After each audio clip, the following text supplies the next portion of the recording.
जय हिंद दोस्तों। जैसा कि आप मेरे पीछे लिखा हुआ देख पा रहे हैं, लिखा हुआ है नेशनल डिफेंस एकेडमी।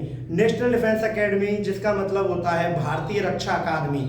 आज मैं इसी बारे में बात करने वाला हूं। दोस्तों, इसमें रिकमेंडेशन हासिल करने के लिए आपको 3 स्टेज से गुजरना होता है। पहला रिटन एग्जामिनेशन, दूसरा एसएसबी इंटरव्यू जो कि 5 दिन का चलता है, और तीसरा मेडिकल टेस्ट। इन तीनों चीज़ों में आप पास होने के बाद जब आपकी फाइनल मेरिट लिस्ट लगती है, उसमें नाम आने के पश्चात आप इसमें फाइनली अपना रिकमेंडेशन हासिल कर सकते हैं। तो आज जो हम पर्सनली बात करने वाले हैं वो नेशनल डिफेंस एकेडमी के रिटन एग्जामिनेशन के बारे में बात करने वाले हैं। देखिए दोस्तों, रिटन एग्जामिनेशन जो है इसका वो 2 भागों में पार्टिसिपेट है। पहला मैथ और दूसरा गैट। गैट का मतलब होता है जनरल एबिलिटी टेस्ट। मैथ जो होता है दोस्तों, मैथ के इसमें 120 क्वेश्चन दिए जाते हैं जो कि इसका पहला एग्जामिनेशन होता है। 120 क्वेश्चन, जिसमें प्रत्येक क्वेश्चन जो होता है वो दोस्तों 2.5 नंबर का होता है। 2.5 नंबर के हिसाब से जो मैथ का टोटल नंबर होता है उसमें 120 क्वेश्चन का या मल्टीप्लाई हम 2.5 से करते हैं तो हमें 300 नंबर मिलते हैं। अर्थात जो मैथ का हमारा पूरा पेपर है वो हमारा ऑल ओवर 300 नंबर का होता है। अगर मैं अब दूसरे पेपर की बात करूं जो कि हमारा गैट का पेपर है। गैट का मतलब होता है जनरल एबिलिटी टेस्ट। इस गैट के पेपर में हमें साइंस के सारे सब्जेक्ट, इंग्लिश और करंट अफेयर जैसे सब्जेक्ट हमें देखने के लिए मिलते हैं।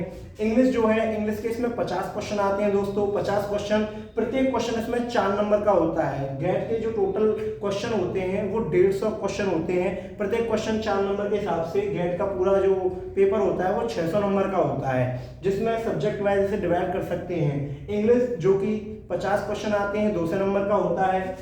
साइंस का मतलब इसमें साइंस के तीनों सब्जेक्ट फिजिक्स, केमिस्ट्री, बायोलॉजी। अगला ज्योग्राफी भी इसी में आता है, हिस्ट्री भी आती है, पॉलिटी भी आती है, इकोनॉमिक्स भी आती है और करंट अफेयर भी इसका पार्ट होता है।